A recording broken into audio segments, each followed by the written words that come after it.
This is America in Space, a weekly news and information program on current events dealing with the space industry.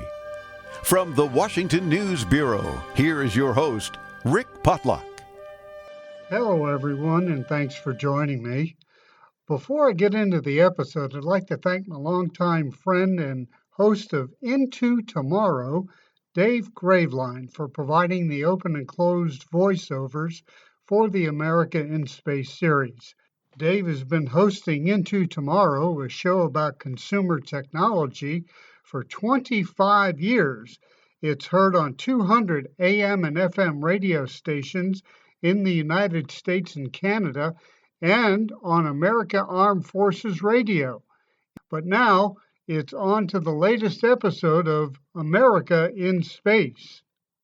Once astronauts Doug Hurley and Bob Behnken joined Chris Cassidy and the two Russian cosmonauts on the International Space Station, they held an impromptu conference with NASA Administrator Jim Bridenstine and a couple of VIPs. U.S. Senator Ted Cruz had the first question. And we're glad to see you've landed safely. We're glad to see you've docked. And so let me ask you, that Dragon is an amazing vehicle. How does she handle? It flew just like it was supposed to.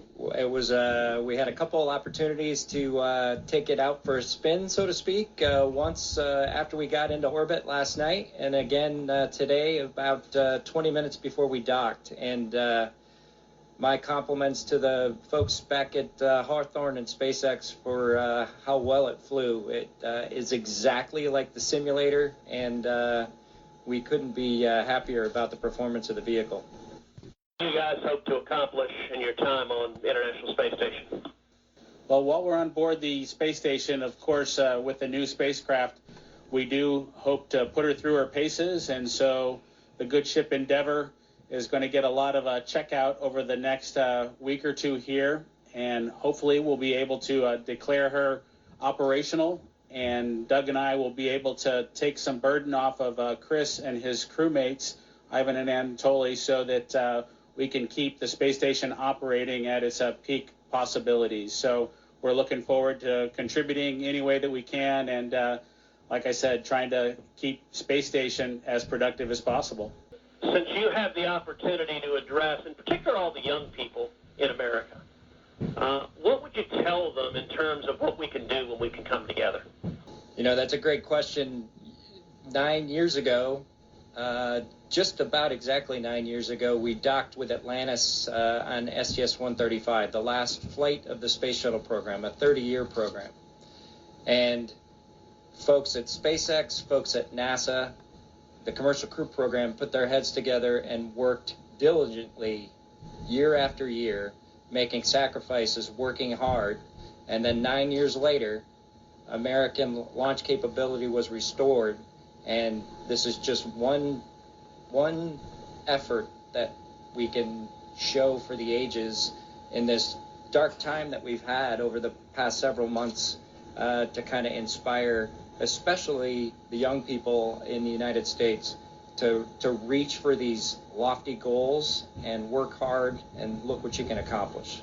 One of the only things that Bob and Doug expressed disappointment in was not being able to see the launch coverage, but NASA Administrator Jim Bridenstine filled them in. So you guys are aware, the show was in fact spectacular. The ratings on NASA TV beat everyone else.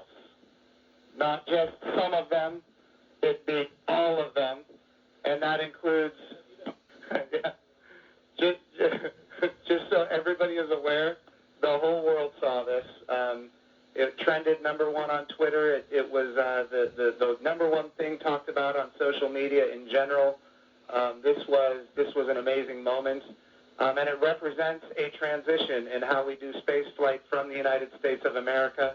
NASA is not going to purchase, own, and operate rockets and capsules the way we used to.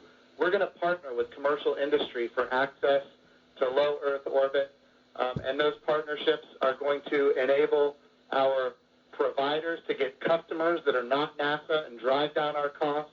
and we're going to have numerous providers that are competing on cost and innovation and safety, and we're going to have more access to low Earth orbit than ever before. And this business model, now that it's been proven on commercial resupply of the International Space Station, now commercial crew to the International Space Station, this model is going to apply, and I know Senator Cruz has this near and dear to him, when we go to the moon. And of course, when we go to the moon, it's going to be done because of the great people here at the Johnson Space Center and so many other centers across the United States of America. But when we go to the moon, we're going to land on the surface of the moon with commercial landers.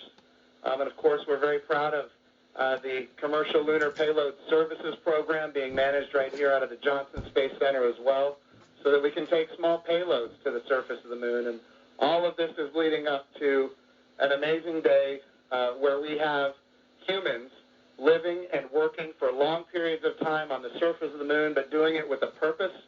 And that purpose, of course, is to go to Mars.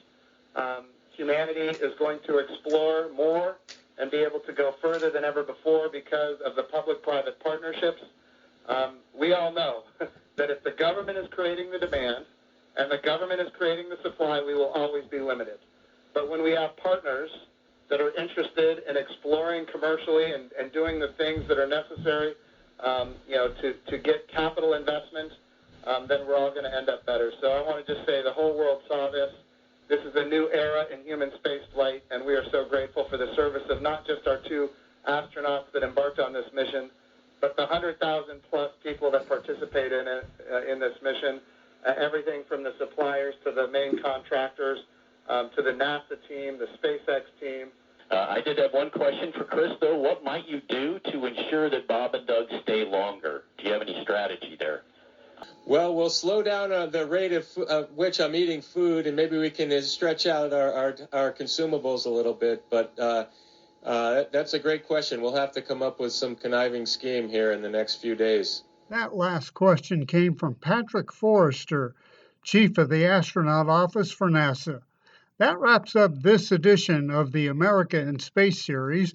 Reporting from the Washington News Bureau, I'm Rick Potlock. Join us each Friday for news and current events on America in Space. Thanks for listening, and be sure to follow us on Facebook at aboutspace.today and share our program with your family and friends. Listen Tuesdays for About Space Today.